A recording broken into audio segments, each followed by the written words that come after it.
Welcome to the Treehouse of Love. We're live. Join the conversation at 512-836-0590. Now, here are Todd and Don. Stay with us. Coming up at 7:13, we're going to tell you about the Employee of the Week at the Austin Police Department and a great police officer on the job. We'll tell you all about that straight ahead. But right now, at 7:07, it's the Daily Dossier. That's the top stories you need to know about before you get to that cubicle in the office. President Donald Trump is joking with Russian President Vladimir Putin about interfering in U.S. elections after a reporter at the International Summit in Japan asked the president if he's going to warn Russia not to meddle in U.S. elections. And Trump turned to Putin, jokingly said, "Don't meddle in the elections." Also in the dossier, the U.S. economy soars to its first quarter growth rate of 3.1%. There's good news and there's some bad news concerning the economy. The good news, it steadily grew at a rate of 3.1% the first 3 months of the year. The bad news is financial experts are saying, hey, it's not going to last. The fourth quarter spike represents a rebound from last year's fourth quarter when the economy grew about 2.2%.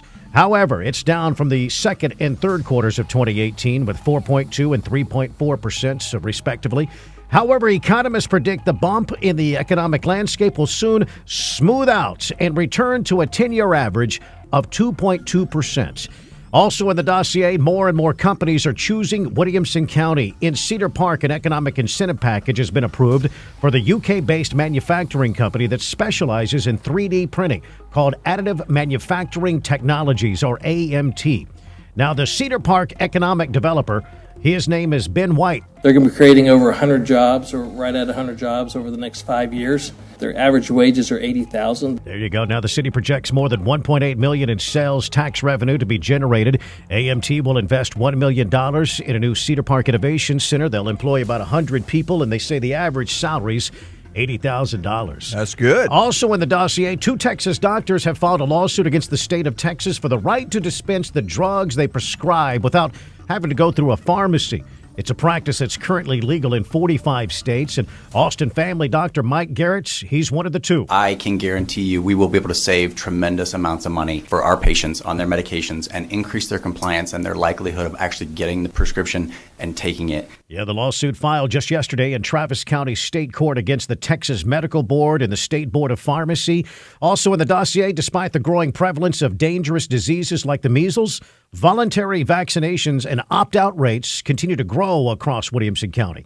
A new report from the county health department says that more than, almost 3% of the students in kindergarten through the 12th grade in Williamson County do not have vaccinations. That's an 8-year high.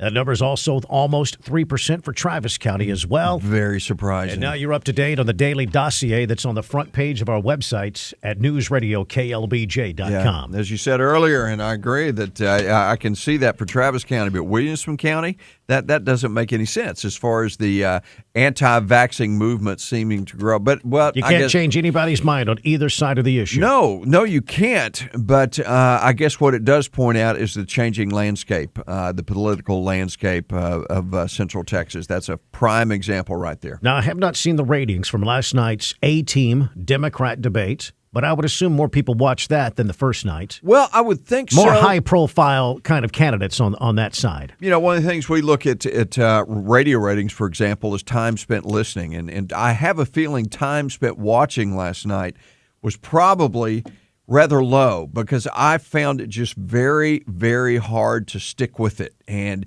you know, you and I we have to watch it to be able to comment on it on the next day, obviously. For the average viewer that didn't have to watch it, I wonder how long were they able to... Did you see a candidate last night that can beat Donald Trump? No. I didn't either. No, not even remotely. Didn't even pop into my mind at any point the last 2 nights of... You know, he might be a bit of or she might be. No, it didn't even enter my mind. There's only one person on the planet that will be able to defeat him or even has a slight chance to defeat Donald Trump in 2020. There's only one person that could do that, to give any kind of challenge whatsoever in 2020, and she's not running. She's already said she's not running. What's her name? Oh, everybody knows Oprah. Oprah. Absolutely. Oprah. Nathan, good morning on the Todd and Don Show. Hi, I'm Bob. Oh, Sorry, Bob well, sounds like Nathan. Well, Sorry. I went to line 1, and it says Nathan on the line. I guess Nathan is on line 2. But go ahead, Bob. Hey, Beb. Yeah, so watching last night, it was just interesting because I felt like most of their concern and their passion was spent trying to ensure the audience how they would do everything they could to take care of anyone who was not an American last night. Yeah. You're absolutely right. No And it's doubt. bizarre because every one of those comments about all the services that they want to provide, all of the facilities that they want to be sure are adequate, it's like all this stuff. Who's paying for it all? Yeah. Well, and Bernie Sanders kind of said it. He kind of admitted. They pressed him. He said he would raise taxes on the middle class to give free education, free health care to illegal immigrants. They all raised their hands on that.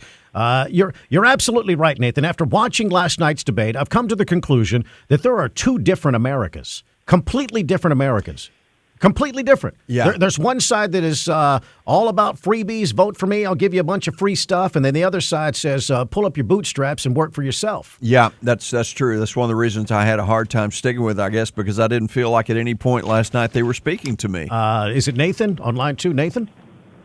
No, it's Bob again. All right, guys. Bob, go right ahead. Different Bob. All right. All right. Two Bobs there. So you had the guy call in a little while ago and talk about Andrew Yang and how he's a moderate, and that's just simply not true. That guy is a big government nanny state socialist, just like the rest of them. Everybody on stage has the same policies. They're all wanting to give free stuff out, and they're all going to lose. There's not a single Democrat that supports personal responsibility, freedom, liberty, and the American way. We have lost our way in this country and what this country was founded on. Spot on, Bob. Thank you. The Todd and Don Show. Youth vaping is a serious problem. One issue